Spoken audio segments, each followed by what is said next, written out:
If you're truly present, the brain does not know the difference between what you're imaging and what you're experiencing in 3D world. So then you begin to install the neurological hardware in your brain to look like the event has already occurred. Now, your brain is no longer a record of the past. Now it's a map to the future. And if you keep doing it, priming it that way, the hardware becomes a software program. And who knows, you just may start acting like a happy person. And then I think the hardest part is to teach our body emotionally what the future will feel like ahead of the actual experience. Today we're going to take a look at Dr. Joe Dispenza in an interview where he's talking with Tom Bilyeu of Impact Theory. Dr. Joe Dispenza is very well known for his theories on rewiring the brain and making it work better. And in particular today we're going to look on the concept of breaking the habit of being yourself. As we'll see as Dr. Joe's talking, he will outline some very interesting theories about the mind, about how the brain works, about how we're tied into memory, how we're recreating our lives every day, and how we can break out of it. So I think you'll find it very interesting, so let's jump right in there. And I want to dive into the whole notion of you sort of being a habitual construct. Habit is a redundant set of automatic, unconscious thoughts, behaviors, and emotions that's acquired through repetition. A habit is when you've done something so many times that your body now knows how to do it better than your mind. So if you think about it, people wake up in the morning, they begin to think about their problems. Those problems are circuits of memories in the brain. Each one of those memories are connected to people and things at certain times and places. And if the brain is a record of the past, the moment they start their day, they're already thinking in the past. Each one of those memories has an emotion. Emotions are the end product of past experiences. So the moment they recall those memories of their problems, they all of a sudden feel unhappy, they feel sad, they feel pain. Now, how you think and how you feel creates your state of being. So the person's entire state of being when they start their day is in the past. So what does that mean? The familiar past will sooner or later be predictable future. So if you believe that your thoughts have something to do with your destiny, and you can't think greater than how you feel, or feelings have become the means of thinking, by very definition of emotions, you're thinking in the past. And for the most part, you're going to keep creating the same life. So then people grab their cell phone, they check their WhatsApp, they check their text, they check their emails, they check Facebook, they take a picture of their feet, they post it on Facebook, they tweet something, they do Instagram, they check the news, and now they feel really connected to everything that's known in their life. And then they go through a series of routine behaviors. They get out of bed on the same side, they go to the toilet, they get a cup of coffee, they take a shower, they get dressed, they drive to work the same way, they do the same things, they see the same people, they push the same emotional buttons, and that becomes the routine, and it becomes like a program. So now they've lost their free will to a program, and there's no unseen hand doing it to them.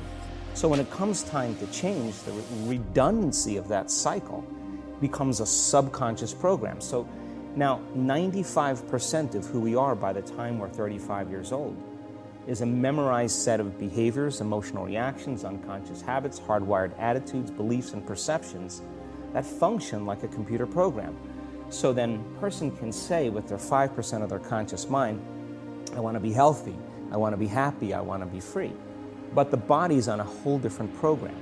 So then how do you begin to make those changes? Well, you have to get beyond the analytical mind, because what separates the conscious mind from the subconscious mind is the analytical mind. And that's where meditation comes in, because you can teach people through practice how to change their brainwaves, slow them down. And when they do that properly, they do enter the operating system where they can begin to make some really important changes. So most people then wait for crisis or trauma or disease or diagnosis. They wait for loss, some tragedy to make up their mind to change. And my message is, why wait? And you can learn and change in a state of pain and suffering, or you can learn and change in a state of joy and inspiration. And I think right now, the cool thing is that people are waking up. So as we can see, being and memory are connected. The sense of self that we have is based upon our memory. And as Dr. Joe Dispenza is noting here, that every day upon waking up, we reassert the memory of who we think we are. And this, of course, creates the habit of being yourself. And the problem with the habit of being yourself is that if I am the same today that I was yesterday, and I was dissatisfied with what I was yesterday, then my tomorrow is going to be just like yesterday and just like today. So all of our tomorrows are going to be carbon copies of the present. And we can see this as well sometimes in relationships, for example, where a person leaves a relationship which they feel is toxic, and next thing they fall into another romantic relationship, and it seems to be an exact Xerox of the previous one. It's an exact copy of the previous one. They again find the same abusive, toxic partner. We see this with jobs where people keep finding themselves in the same kind of a job that seems to go nowhere. Once upon a time, I used to work in an international company back in Ireland, and I used to see a lot of people who came to work there in the various departments, Spain and Sweden and France and Germany and so on.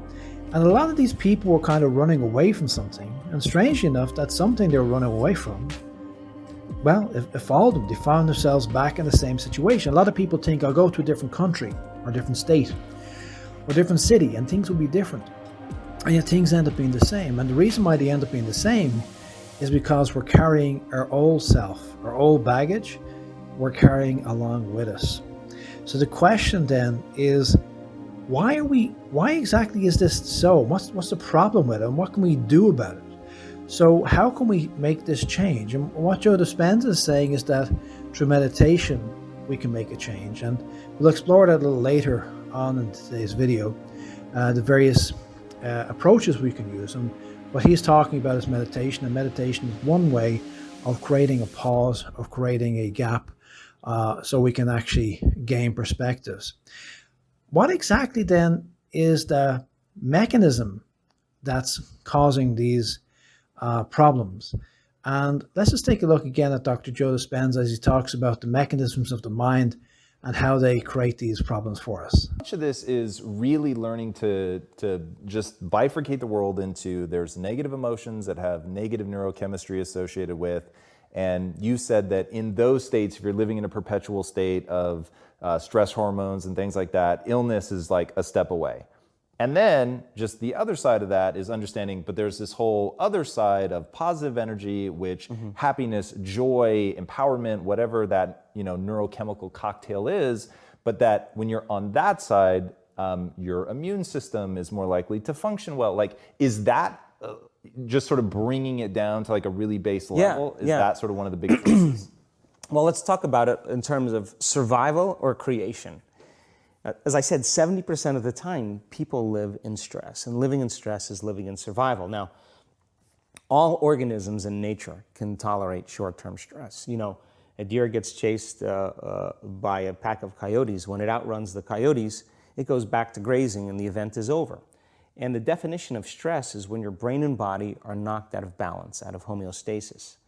The stress response is what the body innately does to return itself back to order. So you're driving down the road, someone cuts you off, you jam on the brakes, you may give them the finger, and then you settle back down and the event is over and boom, now everything's back to normal. But what if it's not a predator that's waiting for you outside the cave, but what if it's your coworker sitting right next to you? And all day long, you're turning on those chemicals because they're pushing all your emotional buttons. When you turn on the stress response and you can't turn it off, now you're headed for disease, because no organism in nature can live in emergency mode for that extended period of time. It's a scientific fact that the hormones of stress downregulate genes and create disease, long-term effects. Human beings, because of the size of the neocortex, we can turn on the stress response just by thought alone. We can think about our problems and turn on those chemicals. That means then our thoughts could make us sick. So if it's possible that our thoughts could make us sick, is it possible then our thoughts could make us well? And the answer is absolutely yes. So then, what are the emotions that are connected to survival? Let's name them.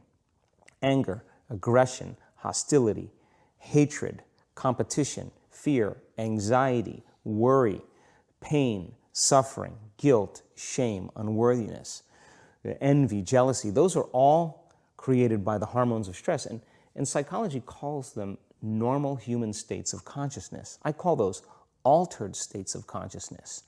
So then we tend to remember those traumatic events more because in survival, you better be ready if it happens again. And when the survival gene is switched on, you could have 10 really great things that happen to you in your day. And you just have one bad thing that happens and you cannot take your attention off that unhappy thing because the survival gene is switched on. Okay, so Dr. Joe Dispenza has talked about how the brain works and how we get stuck into a kind of a loop because of our memories and how our reactions are triggered and we don't seem to know the difference between what's real and not real and fight or flight response and so on. So what's all this mean, or what can we clarify on it? The key thing is we have to realize that there are three brains. What we see here is the neocortex, which is decision making.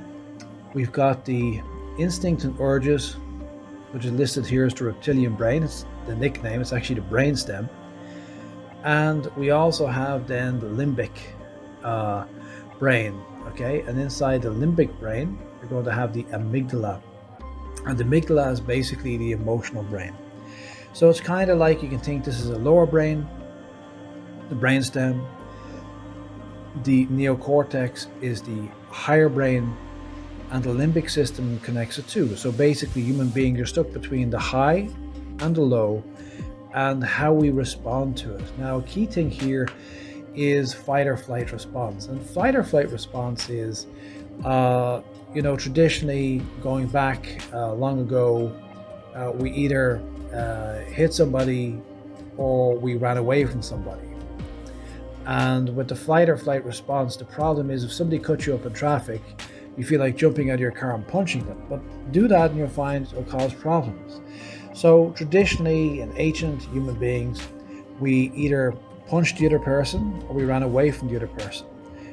We either fought the wild animal or ran away from the wild animal. But can you run away from a school classroom, or can you run away from an office or your house and screaming down the street when people think you're strange? Or if you start punching people in the office or punching people who get in your way, or somebody irritates you, you just punched them. Obviously, this won't make you very, very popular. And the problem we have with the way the brain works is that we tend to have this fight or flight response. And how can we do a fight or flight response in our present day society? It's very, very difficult. And basically, there's a thing there called amygdala hijack, and we have here at healthline.com. It talks about amygdala hijack, okay? And basically, okay, so it says here, to understand amygdala hijack, you understand the frontal lobes. They're part of the cerebral cortex, the area of the brain which regulates voluntary actions like reasoning and thinking. The frontal lobes allow you to evaluate your emotions. In an event of physical threat, the amygdala may jump to a flight or flight response, but the frontal lobes process the information you're receiving to help you determine if the danger is real. For mild or moderate threats, the frontal lobes can often override your amygdala, so you can approach the situation rationally. So you feel like you're getting annoyed at somebody, but you hold yourself back. In the case of strong threats, the amygdala may trigger the fight or flight response, okay? So if we look at the limbic system, this is this emotional brain, the limbic system, okay? All right, and the amygdala, okay? So the amygdala, okay? So we have the amygdala, right? The amygdala is an almond-shaped structure in the brain. Its name comes from the Greek word for almond, so it looks like an almond, okay? So we have the limbic system, and deep inside there is the amygdala, okay? Now, it's the emotional brain, but here's the interesting the two paths of fear. The amygdala lets you react almost instantaneously to the presence of danger, so rapidly that often we startle first and realize only afterwards what we've done. So what's supposed to happen is you get a emotional stimulus, then you've got a thing called the thalamus, sends that to the sensory cortex. This is the frontal cortex, and it has to think about it. Okay, and then it goes back to the amygdala and you get the emotional response. But if it's a very strong response, you get a short route, it ignores the higher brain, it goes straight to the amygdala. So if, for example, if you're in a fight situation, you might find that you're not thinking at a very high level. Or if you're in an accident, for the first few seconds or minute or two, you might not be thinking at a very high level. The higher cortex of the brain, so here you got your neocortex and over here the frontal lobes, they basically switch off. And this is the challenge, is how do we deal with life situations without triggering ourselves into a crazy response. And that's basically our brain chemistry, and that's the problem that we have, is we are wired to react. And this comes back to amygdala hijack. They say, what is amygdala hijack? Okay. Symptoms of amygdala hijack, okay, it's where you get very emotional. Increased blood flow to muscles, expand your airways, increase blood sugar, dilates pupils, rapid heartbeat, sweaty palms, clammy skin, goosebumps, okay? And, okay, so this is whereby we get way more emotional. And from a point of view of the body is designed to have a quick reaction. Where you get very angry and you run away, or you get very afraid and run away, or very aggressive and fight back. But it's only for a short period of time. Also, the body releases stress hormones like cortisol, for example, and adrenaline when you're under stress, because your body thinks you're under stress for like a minute or two. But the problem is, because we're mentally triggering ourselves, we're under stress all the time, and that really will burn out the body over time. So the real key then is we must somehow create a gap, a space. This is what's required to get ourselves off of this amygdala hijacking. Going to feel unfamiliar. There's going to be some uncertainty. Why does it feel so uncomfortable? Is it because of the neurons that fire together wire together, so there's like an easiness to that loop, just because literally, and you've talked very eloquently about this, the way that the neurons connect in the brain, how rapidly, I've seen you show footage of how rapidly those connections happen, which is pretty incredible. Is that what makes it so discomforting for people? I think that the bigger thing is that we keep firing and wiring those circuits. They become more hardwired. So you have a thought and then the program runs. But it's the emotion that follows the thought. If you have a fearful thought, you're going to feel anxiety. The moment you feel anxiety, your brain's checking in with your body and saying, yeah, you're pretty anxious. So then you start thinking more corresponding thoughts equal to how you feel. So there you have it. We're basically wired to live in the past, to have our sense of self based upon something which is a memory of how we used to be. And our brain tends to get stuck between the higher, with neocortex, and the lower, with the brainstem, and the limbic system. And the limbic system, of course, it basically ends up getting an amygdala hijacking. It basically, the fight or flight response gets stuck, and we tend to be over emotional. So what we have to do in order to progress, one of the things Dr. Joe Dispenza is saying is that we have to meditate to create a pause, to create a space, but also we have to reprogram our body to not base itself upon the past. We have to go beyond the past, and instead we have to focus on the future.